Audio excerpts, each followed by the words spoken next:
गणनायकाय गणदैवताय गणाध्यक्षाय धीमहि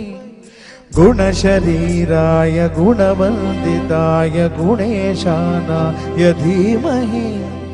गुणाधीताय गुणाधीशाय गुणप्रविष्टाय धीमहि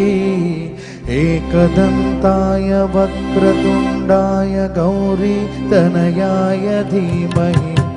गजेशानाय भालचन्द्राय श्रीगणेशाय धीमहि एकदन्ताय वक्रतुण्डाय गौरीतनयाय धीमहि गजेशानाय भालचन्द्राय श्रीगणेशाय धीमहि